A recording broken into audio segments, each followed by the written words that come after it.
Hello, this is Diver Ed, and during last Saturday's dive-in theater, I had an encounter with a shark, one of the big boys, which was really cool.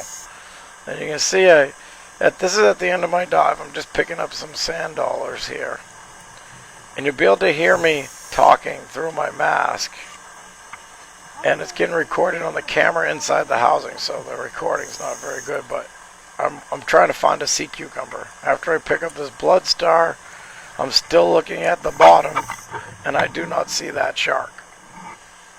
So Captain Evil calls down to tell me that something big swam by me. So of course, I'm thinking, oh, I wonder what it was. So I start looking off into the water column, which I never do. And she's telling me that she thought it was a shark. And I'm saying, no, it was probably a gray seal. And so I decide to just look out into the water column, and right over my right shoulder, it came right there. Man, it scared the living daylights out of me. I couldn't believe how close it was to me. I mean, within inches of my head, came right over me. And at that point, I was trying to figure out what to do. So I tell Captain Evil I'm going to stop and pause for a minute, which is an odd thing for me to say. That's not like me. And you can see the camera's kind of all over the place. I'm still not really filming anything in particular except lots of plankton. And I'm trying to think about whether or not I should stay on the bottom or come up. And, you know, when we see this lobster and stuff going on here, but of course, that's not what I'm thinking about right now. We'd already seen tons of lobsters on the video, so I decide that I'm going to come up. And so I shut off the lights, start my ascent, and for a lot of reasons I shut off the lights, but mostly because I film myself going up. I don't want to blind myself on the way up, and I can see a lot farther away without the lights on.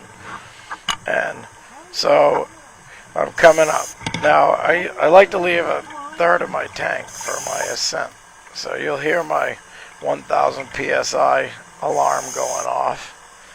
And then shortly after that, my heart rate monitor alarm's going off. So, yeah, you can see 60 feet to the surface. So I'm not that deep, but it is on the edge of a 250-foot deep channel out at Burnt Porcupine.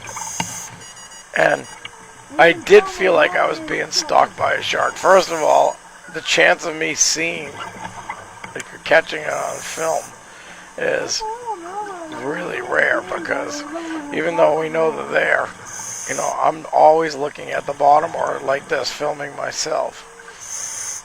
So, you know, to be honest with you, I shouldn't have been afraid, but I was. I was a little bit worked up just coming up, and it wasn't that long ago, just like on a week or two, we had a seal that had its head bit off, it drifted by our boat while we were on an anchor, and then my crew had seen a shark a couple weeks ago on the surface. And you know, and we know that the white sharks have been working their way into no more north and into colder water. So it's still in the back of my head. I'm wondering if, you know, what I just saw was one of the, you know, the one that I don't want to really run into. But I'm almost positive it had to be a poor beagle. And now that I've convinced myself of that, I've been back to that area a few times, hoping that I'd run into it again, because now I really want to get some footage. But of course, you know, what are the chances?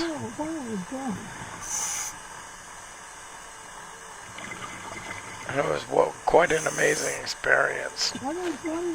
But you have to realize too, going the whole way up, I can't really see anything. I'm looking into the camera, and you can see I'm looking around, which is, I don't usually look around so much either. But I'm also, you know, wondering if it's following me to the surface. I don't want to be one of those, you know, seal silhouettes or anything like that.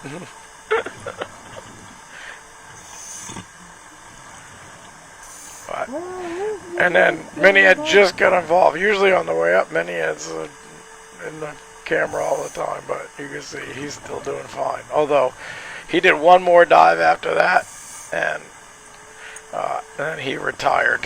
He said, "Forget about that. I'm never gonna go diving again." That was awesome.